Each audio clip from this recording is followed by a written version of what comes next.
You are listening to the Critical Mass Radio Show, Orange County's business talk show, focused on exploring topics of interest to CEOs who are leading middle market companies.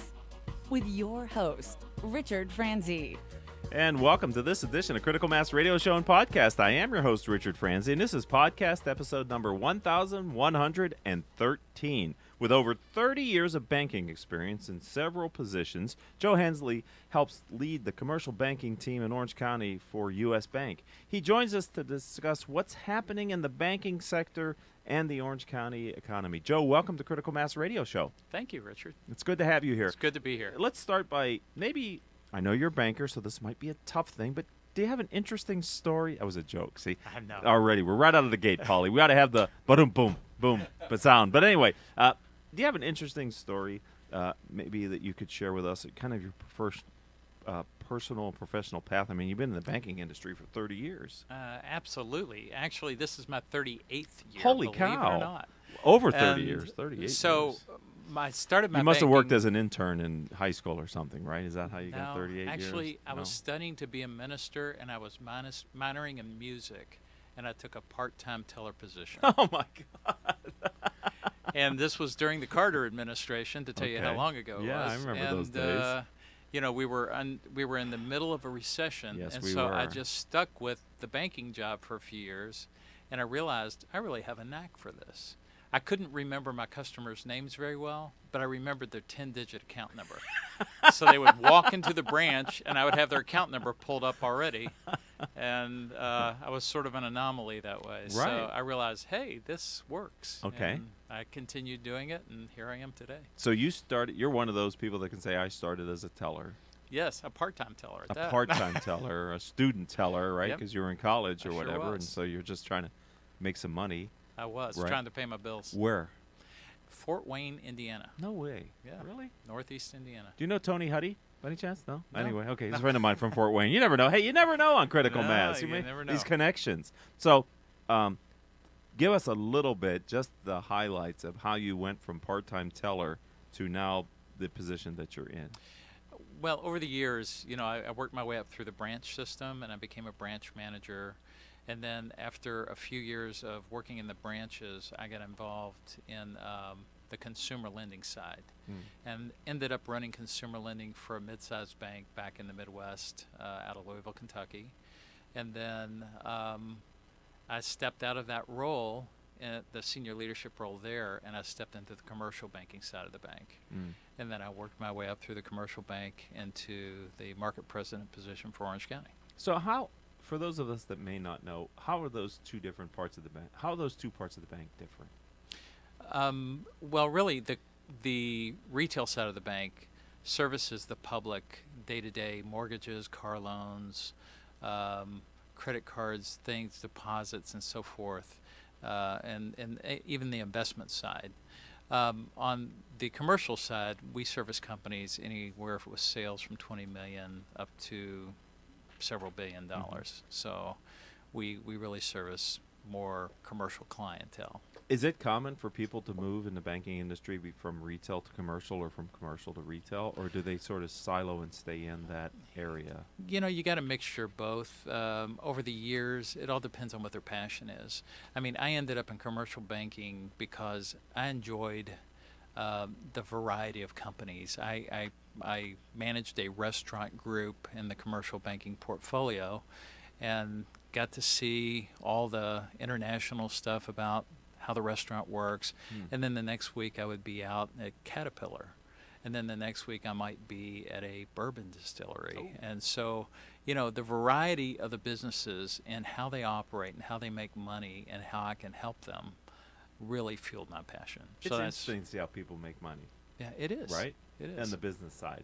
I having worked with middle market CEOs for 10 years now, I'm fascinated at the inspiration that people have to create a business and how they can create wealth for themselves and for their employees off of creating value for customers. Yeah, it's phenomenal. So what is the niche? You sort of touched on size a little bit, but help us to understand what kind of companies are you now working with in your role, and does your bank service here in Orange County? Well, we have full service here in Orange County, from branches all the way up through our corporate lending. So we do anything and everything that the bank offers here in Orange County. Okay.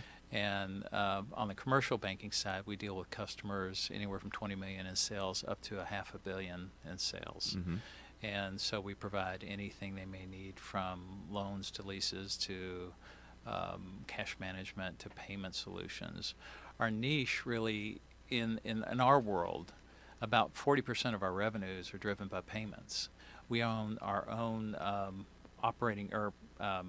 our own processing company from end to end. So we process even for a number of banks around the U.S. So it's a real treat, because payments, we're looking, how can we make it more efficient, faster, cheaper, right, for our clients. And then the other thing that's different about us, or our niche, is our approach. We really try and listen to our customers, and we're trying to solve for a problem, not sell a product. If they're larger than 500 million, Mhm. do they go somewhere else, to a We- different bank, or you No, have a different? we have a different division. We have a large corporate division that Okay. focuses on that, and that's housed here in Orange County as well. And if they're below 20 million? Business banking side. Okay, so So- U.S. Bank can help them, Right. because you're the 5th largest bank, We're the 5th largest bank in the country. which is awesome, Yes. right? Headquartered out of Minneapolis? Minneapolis. Okay. What is it? Because I love talking to bankers, because frankly, other than maybe the credit card processing piece of it, the processing piece, you're offering, a lot of banks have similar services, right? I mean, Yes. the kind of things you do for your customers are the kind of things they need a bank to do. Mm-hmm. What makes you unique? Well, it's we get to know our customers. We are really, and every bank will tell you they're a relationship bank. Yeah, what I does mean, that I'm mean? sure- What does that mean, Joe? I spend time with my customers. You may not know it from this talk show here, but I listen more than I talk. Okay. And I ask a ton of questions. In fact, I would say at our bank, and I've worked at a few different banks around the country, we ask more questions than any place I've ever been, because I want to understand what you do, how you do it, and how I can help you be better at it. Is that because I don't know what you can do for me? I'm role playing a customer of yours. I may not know all the things you could do for me until you hear what I need, and then you could address it. Is that what we do? Absolutely. There's times when even large customers get caught up in doing the same things over and over again. We get in a habit. And so what we do is we go out and we'll ask questions and understand, how do you receive your payments? How do you make your accounts payables? How do you send out your payments?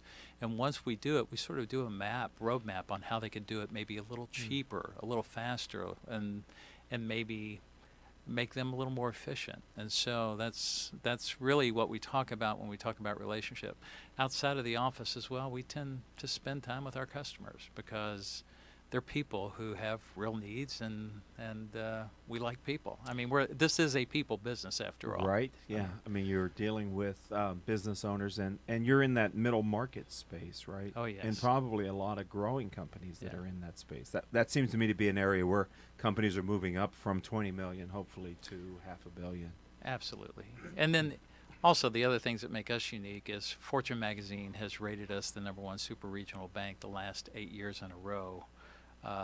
Or recognized us as 2018 most admired company for the 8th consecutive Wow. year In the banking industry. in the banking industry. Wow, that says And something. then the one that's closest to my heart, especially given all the press these days, Ethisphere Institute for the last 4 years has given us an award for being one of the most ethical companies in the world. Uh-huh. And so we're one of only a couple of banks that have won that award. And why is that close to your heart? ethics. I mean, this is a business built on trust. And the smallest of things or the largest of things, we hear all kinds of reports, and it's sometimes they get blown out of proportion. But for the most part, we're built on trust. I mean, Yeah. We handle people's money. And the banking industry sort of had a rough go of it relative to the Great Recession, and sort of the belief that they were contributing behaviors in your sector were sort of, and then you had Wells Fargo, who very, very prominent in the news for a couple of years now with things that would maybe run counter to what we just talked about. Yeah. So, all right, why don't we take a break? Okay. When we come back, we'll continue this conversation. One of the things that I wanted to ask you about, which was how technology is also enabling you to improve your customer service. So it's kind of not on the script, but it might be something we could talk about in the next block, Joe. Absolutely. All right, don't go anywhere, ladies and gentlemen. We'll be right back after this word from me.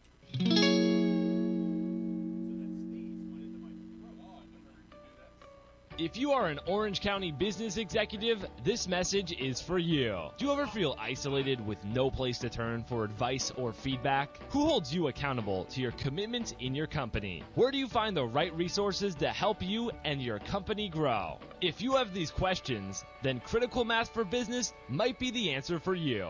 Critical Mass for Business is committed to helping you make better decisions. These are groups of peers running businesses just like you, providing a great sounding board to test ideas and concepts, review plans and goals, and present issues and opportunities for discussion. The result is improved strategy, accountability, people, and execution skills. If you are interested in learning more, go to www.criticalmassforbusiness.com and learn more about our executive peer group.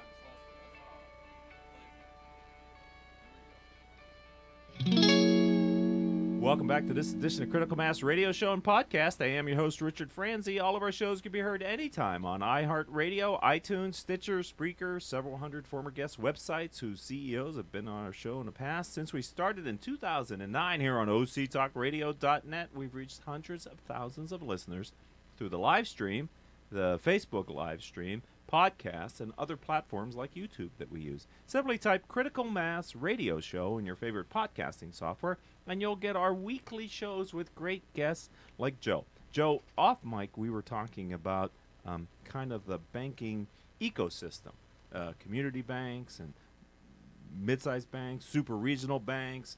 Can you talk from your perspective with U.S. Bank about why it's important to have different types of banks in the banking industry? Absolutely. I think some of the community banks bring a perspective and or bring opportunities to clients that maybe we can't service due to regulation. We may have a stiffer regulation than some of the community banks that are out there. Plus, there's a need for each bank. We all offer something just a little different, a little twist. Some of them are focused on mortgage, which we focus on mortgage as well, but we end up selling our mortgages to, Fannie Mae, and a lot of these other banks may hold those mortgages. Okay. So that provides them maybe a little more liberty to go outside of the box and provide a mortgage that maybe we can't do because of the way we choose to do business. Okay, so the market almost requires this stratification, this ecosystem of different size banks with different capabilities, right? It does. And it's up to the business owner to find, or the CEO to find the bank that has the right combination for their business at that time and maybe into the future. Would make my sense. Well, it does, and there's sometimes when we even help. I mean, there are times when someone may come to me and say, I would like to borrow money, and we are more of a cash flow lender in our commercial world. Okay.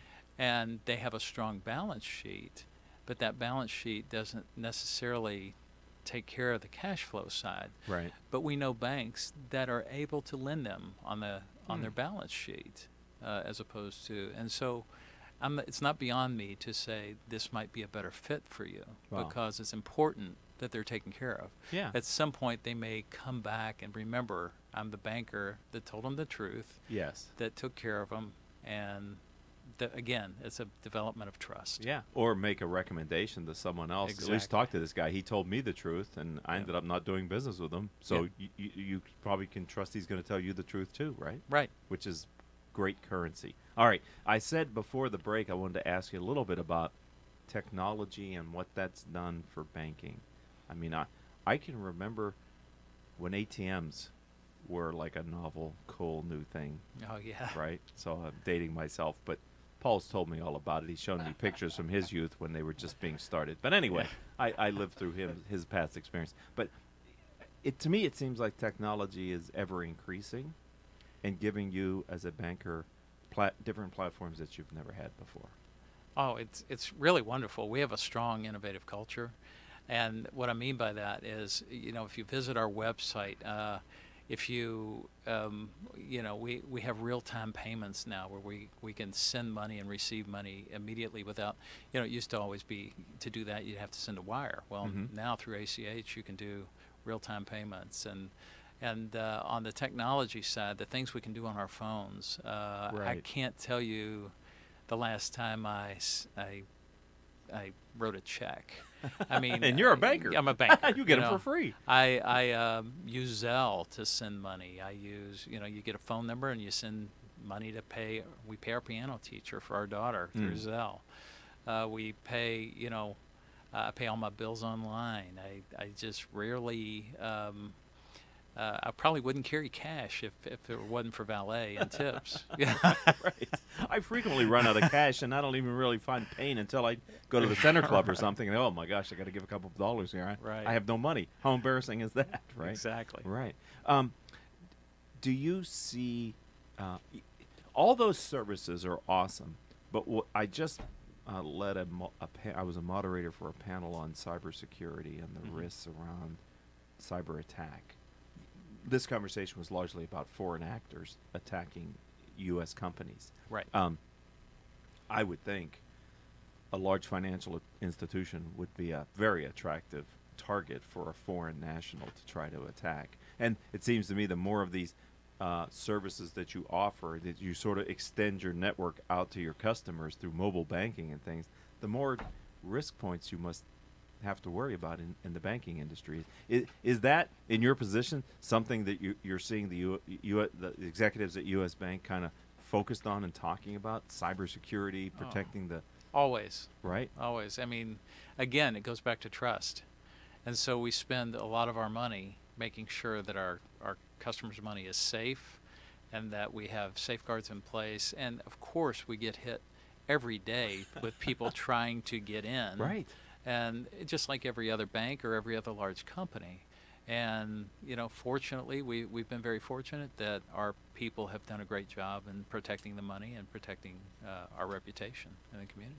But one of the sides of that is sometimes your clients have to also be careful with their security information, right? Absolutely. And that's a little bit harder. Sure, you're not in control of that. We can train them and we can talk to them about it, and we do. Don't answer an email where we're asking you for your social security number. Right. We're not going to do that. We're not going to do that. It's like the IRS doesn't send you an email saying you owe the money. Right. It just doesn't happen that way. I got that one too. And so it's just one of those things where you don't. And even internally, we get tested periodically. I will get emails in my email, and to see if and these are tests from our internal folks to see if we click on a link or see if we do what we're not supposed to be doing, because we go through extensive training in both the branches as well as our commercial group throughout our bank on security. Right, because I would have to believe that most of your employees have some level of are enabled with some level of technology that sits inside the firewall, whether it's emails or phone systems. And man, like you said, if they just click on the wrong link, it's almost unimaginable the damage that can be done from that simple act. It is, and yet we spend an enormous amount of time and money training people. Right. Don't do it. So in this very good economy where I had Dr. Mira Farka on my show 2 weeks ago, and she was giving her, I read we were talking about and I've had her on the show I think for 8 years now, and this was the most positive I have ever seen her. I had to almost push her to find something that was a short-term risk. There's plenty of long-term risks, but what are you seeing your customers needing from a bank now when there's so much opportunity kind of for them to move? Is it different than it was maybe 10 years ago when they were in a different state during the throes of the Great Recession? I mean, how does that change for you? Absolutely. I mean, what we're seeing, I'm sure she covered in Orange County what the unemployment's 3%, 3 point some percent. Right. But besides those numbers, then you're also we're seeing more and more clients either buy companies. Okay. Some of our customers last year sold companies that because the multiples continue to climb, And so we're seeing a lot of activity that's starting to build on the M&A side, and then also which creates lending opportunities.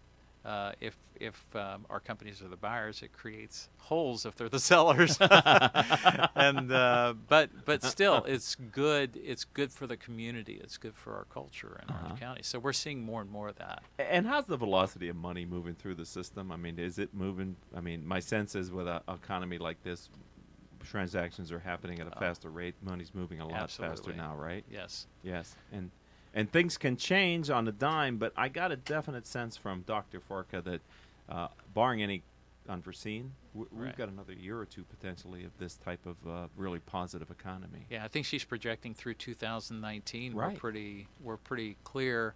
You know, there's all types of little exceptions. There was North Korea. There's some of the things that are outliers that we don't control. But for the most part, I mean, especially here in Orange County, it's booming.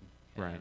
And we project it to be booming through the next couple of years. Do you do much in real estate? Does your bank do much? Absolutely. All right. We have a commercial real estate group on my floor, and they follow the customers. They service customers here based in Orange County all around the country, though. So if they buy property in Chicago, if they buy property wherever. Yeah, I've had a number of people in that industry, and I'm always fascinated by the real estate industry. It seems to me to be one that you really have to make the right decisions on when to buy. Yeah. You live with that decision for a long time, whether it's right or wrong, You unfortunately do. or fortunately, right? You do. So as a banker, you got to really be close. I would be close to them because you're committing big funds. Absolutely. Right.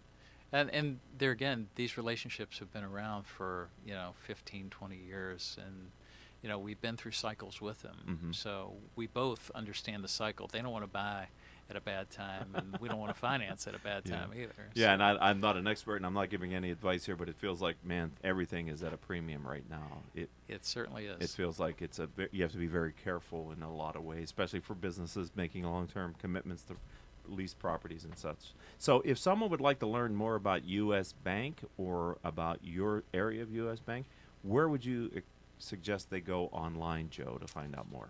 usbank.com, or they can go to any of our branches throughout Orange County. You have branches? Yeah, lots of them. Really? Yes. You still have branches? We still like them. It's still a people business. No matter what we do, it's a people business. And, oh, wow. You actually, okay. Well, our full disclosure, our producer for our engineer for today's show just pulled out his, I don't know if that's a Visa or what that is, but it's a Vikings U.S. Bank card. So you have those hopefully for other teams. I know you're from Minute, but I mean other teams as well, right? Yes. Like Absolutely. the Steelers or someone like that, people who've won the Super Bowl or someone. or someone. Well, on that note, ladies and gentlemen, you may never come back, but thank you for being on the program today, Joe. I've really My enjoyed pleasure. it. Thank you. Thanks for being a friend of the show. All right, I'd like to thank Paul Roberts, the Vikings fan, for his support and also the work he does to promote the show here on octalkradio.net. I'd like to thank our producers, without whom the show would not go on. Joan Park, Crystal Nunley, and Haley Stern. If you'd like to connect with me, I'd say LinkedIn is the best way. I'm Richard Franzi, Franzi. If you'd like to read my latest book, well, it's available on Amazon, Barnes & Noble, and other booksellers. The title, Killing Cats Leads to Rats. It's about mitigating the unintended consequences of strategic business decisions. Until our next show, I hope all of your business decisions will move your company in a positive direction. You have been listening to Critical Mass Radio Show Business Talk Show, focused on exploring topics of interest to CEOs who are leading middle market companies. With your host, Richard Franzi.